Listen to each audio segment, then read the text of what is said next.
Happy Tuesday, as we always like to say. Congratulations, it's not Monday. Exactly right. We made it past Monday. I'm Ben Thompson. And I'm Carolyn Bruck. We're going to get to your top stories of the day in just a bit. But first, we must talk weather. Larry Sprinkle's here. So, Larry, we're in for some rain. It's on the way. Yeah, we could see some heavy rain in some areas. Take a look at that hour-by-hour forecast. You can see as we get towards late morning, around 11 o'clock, slight chance of showers. But I really think it's from lunchtime on into the afternoon that we see the better opportunity for some showers, even a couple of thunderstorms. We can see some pockets of very heavy rain, could cause some flash flooding issues in a few spots. But temperatures today will be in the mid to upper 70s. I think east of here, you may see a couple areas get to near 80 this afternoon before that big cool down tomorrow.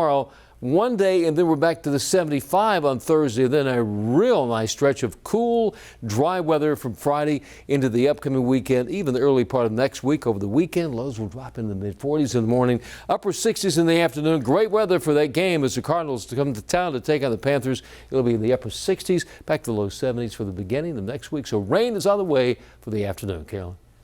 Larry, thanks so much. Turning to your 5 big stories of the day in your morning rush. This morning, CMS kicks off its transition to getting kids back into the classroom.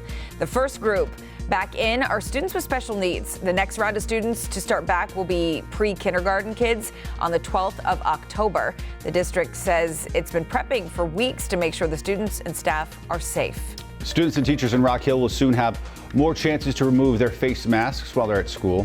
Under a new updated policy, there's going to be mask breaks during meals, outdoor recess, nap time, PE, band classes. They will also be allowed to take off their masks for up to 10 minutes each hour. Catching a ride in the Queen City is getting easier today. CATS starting its second bus-only lane from Eastland Center to East Way. Plans to expand from Central Avenue into Uptown could be next. CATS says the pandemic has reduced how many people are driving, so now is the perfect time to test removing a lane for cars to let buses have an easier time navigating traffic. You'll soon be able to visit your loved ones in nursing homes here in North Carolina, but with very strict rules. According to the state, indoor visits will be allowed if the facility has no COVID-19 cases within the past 14 days. Also, the percent positive testing rate in the county has to be less than 10%. I'm Tracy Potts. Joe Biden preparing for tonight's debate by checking out the president's tweets. The president says he's not doing a lot of prep at all because he gets all those questions from reporters in the White House briefing room. The two men face off tonight in Cleveland for the first time. This debate, including questions about coronavirus, the economy, the candidates' records, the Supreme Court, race, and the integrity of this election. Tracy, thank you. Good morning, everybody. Of course, this debate is going to look a lot different this time around due to COVID-19, but both candidates, Joe Biden and President Trump, will be in person standing at the podium 6 feet apart. They're not going to be shaking hands, and the audience is going to be rather empty. Those who do get to attend will be getting a COVID-19 ahead of time. But the city of Cleveland, pretty excited. Cleveland Clinic, who is co-hosting, tweeted these pictures. Let's briefly talk about the format. There will be the 6 topics that you heard Tracy just mention, 15 minutes apiece for each topic roughly, and the candidates will get their standard 2 minutes to answer the opening question on each of those topics, as they usually do, and then they will go back and forth with one another. This debate set for 9 o'clock tonight, and you can watch it right here on WCNC Charlotte. Let us know if you plan on attending, and while you're watching, tweet us, post a comment, use our hashtag WakeUpCLT, and let us know what you think about the candidates' responses to each of these very important topics. Guys. 2 big questions I feel like Chris Wallace should ask. By the way, Chris Wallace is like a pro at these things. He needs to ask Donald Trump, according to the New York Times, who's he indebted $400 million to? Like the actual bank and the bank, right. Country, that needs to be, and then needs to ask Joe Biden, would you stack the Supreme Court? I don't think he'll get answers on either one. I was going to say, I mean, it doesn't matter if he asks the questions. But if he gets actual answers on either one of those, he's done a great job. Do you know what I mean, now that we're talking about it, that's what I would really love. I would really love any candidate, I don't care if it's for president or whatever it is, answer the question directly. Like, that has become something that no one does. You can go an entire debate asking the same one question and never get an answer. 100%. It's frustrating. It's frustrating. Well, because it's like it's not helpful for the voter. For the process and for if you're really trying to learn about what a candidate stands for and what they're all about, it's very difficult to when they just are pivoting all the time. Exactly.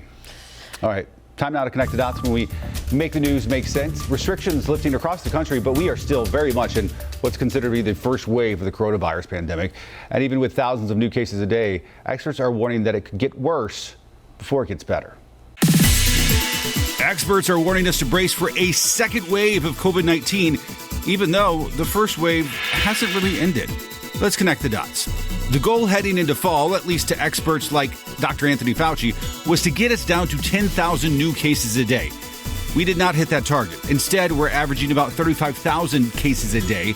And for people who monitor viral outbreaks, that is a problem. Why are they concerned?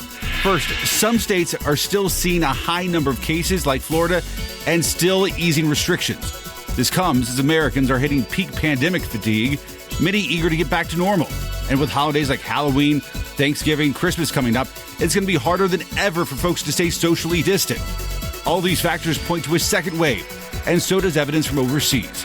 France reporting its second wave of coronavirus arriving earlier than they thought. Now, as French health officials try to impose restrictions in hotspots, they're running into local resistance. And officials there are bracing for a long and tough winter.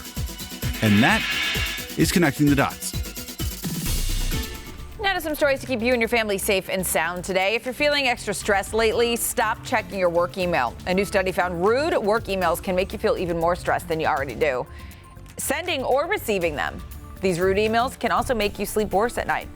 Experts say the best thing to do is take a break, turn off your email when your shift ends. Home really is where the heart is, especially in the middle of a pandemic. In fact, a lot of us are actually loving all this extra time around the house. According to new research, the average person spending an extra 8 hours a day at home. That's a lot. That's a lot. Some of the things people say they're enjoying most about being home, more often cooking, being around their pet all day. Yeah, I see that. Yeah. For sure, of course. And having more time to do chores. No chores. I mean, you do have a lot more time on your hands when you do that stuff. Yeah, I mean, and honestly, nothing has really changed for me. I believe that. I'm a total homebody, so. Yeah, no, I get that. You are. You really are. This encourages it. It totally does. Like, I'm in isolation. Right? I probably need to get out more.